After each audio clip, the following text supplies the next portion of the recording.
Biden's decision to sabotage the pipeline came after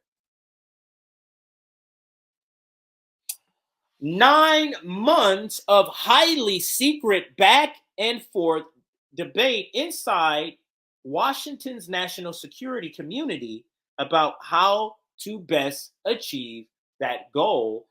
And there is the headline, and you can see here the subhead, and I'll read that in just a moment here. But the subhead says, or the headline says, How America Took Out the Nord Stream Pipeline. The New York Times called it mysterious, yeah.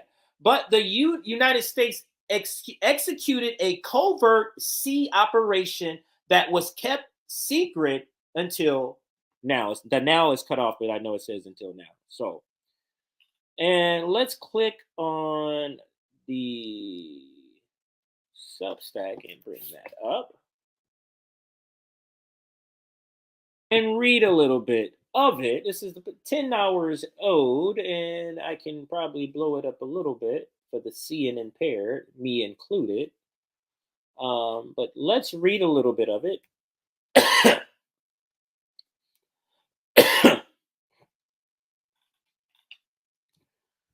All right, so let's read a little bit of it. We already read the headline and subheadline, and let's go into some of the article here.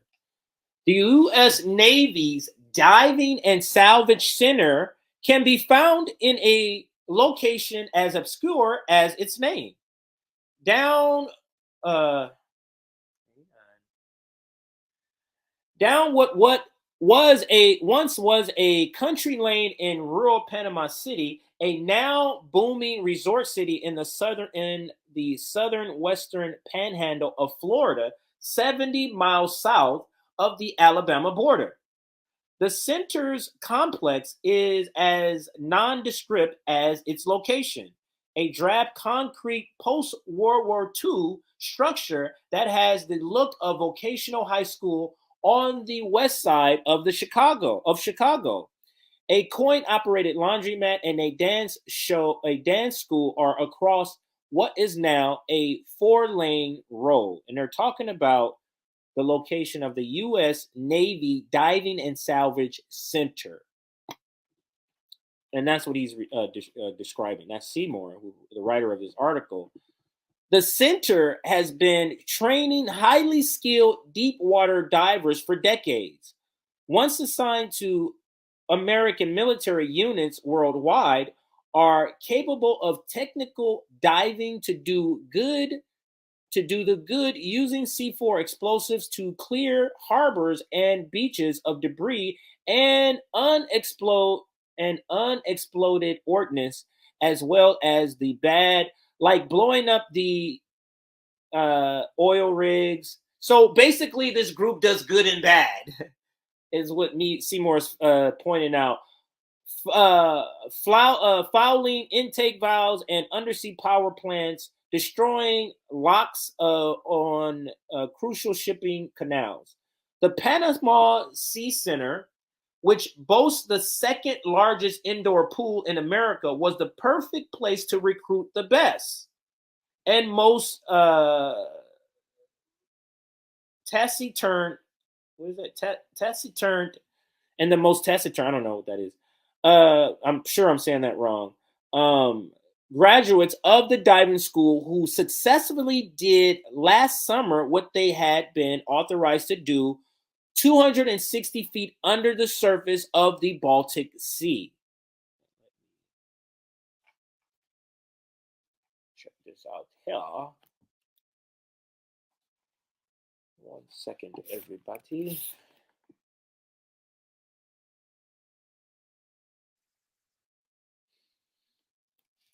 Taciturn is reserved or uncommunicated in speech, saying little. Okay, I get it now. Let's continue. Last June, now that was kind of just the backdrop. They're giving you the backstory on sort of where the training happened of the people who actually carried out this covert operation. So that's where we're in. So we're kind of in the backstory of the story. So let's see if it gets more to the story here.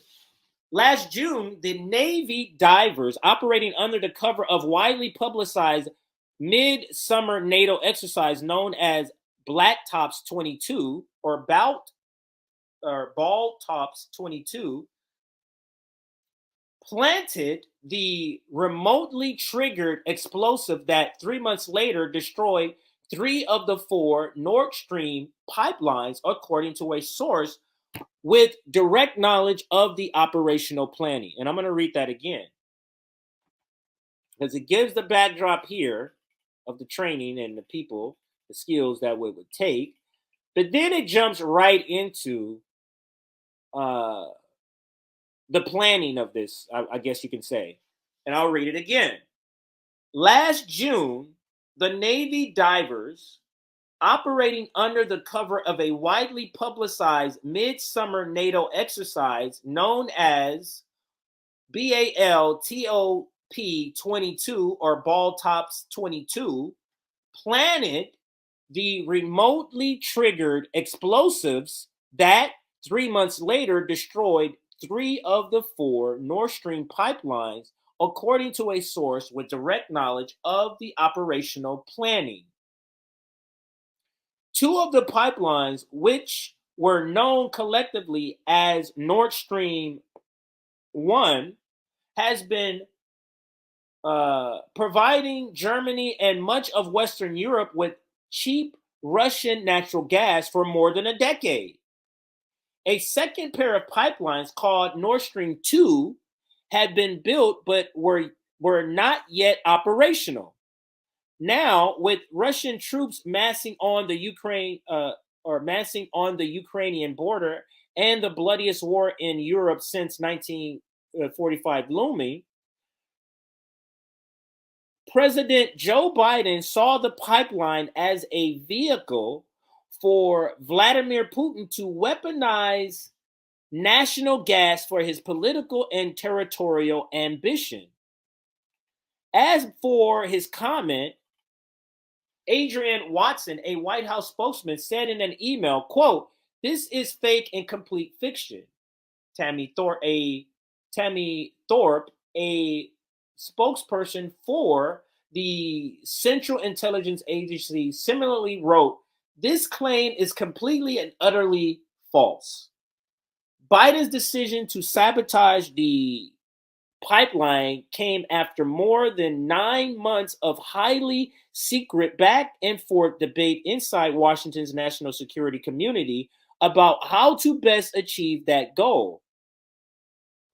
For more than that time, the issue was not whether to do the mission, but how to get it done with no overt clue as to who was responsible. Now, Seymour Hersh, and for those listening, it's the last name is spelled Hersh. HERS is in Sam, H is in Harry again. So, and Seymour is spelled SEY as in yellow, MOUR as in Rick. So Seymour Hersh, I believe the name is. And we'll read just a little bit more of the article before we close this out here. But this is an interesting article that the U.S. took out the Nord Stream pipeline through a covert operation, undersea operation that was in the works months ago. Let's read a little more here.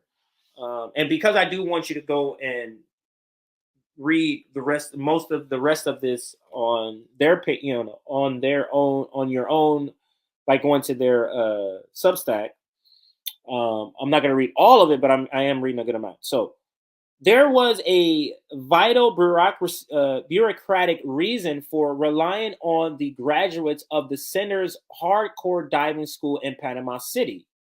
The divers were Navy only and not members of America's Special Operations Command, whose covert operations must be reported to Congress and briefed in advance to the Senate and House leadership, the so-called Gang of Eight.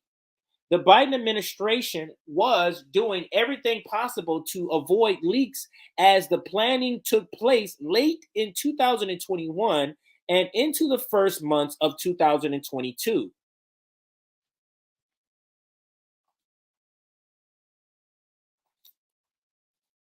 Let's take that down. I'll put it up like this now.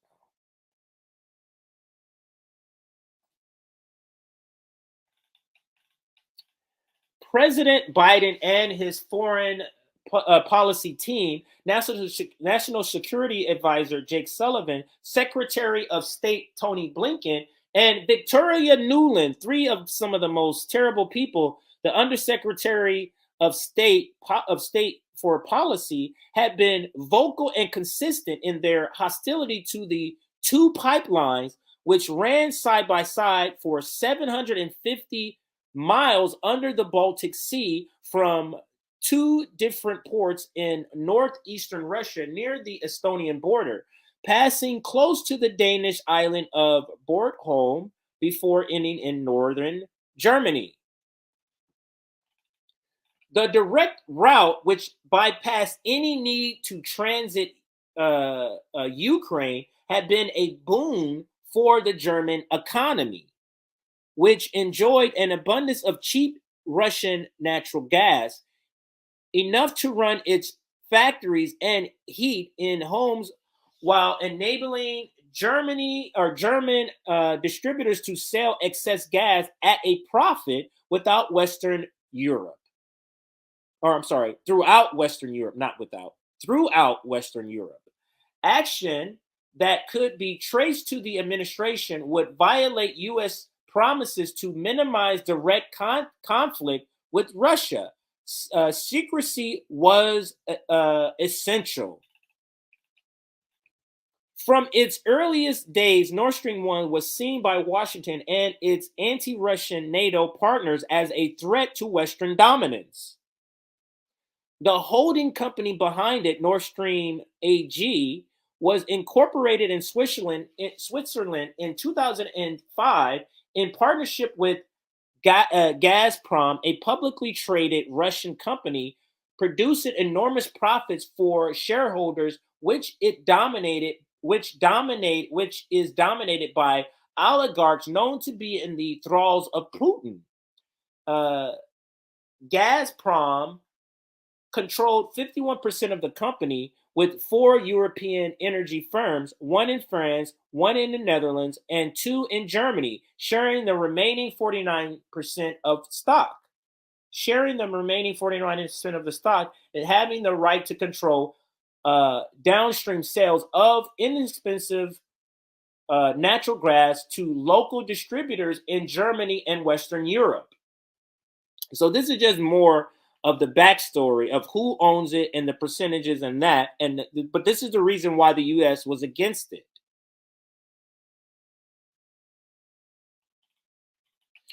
America's political fears were real.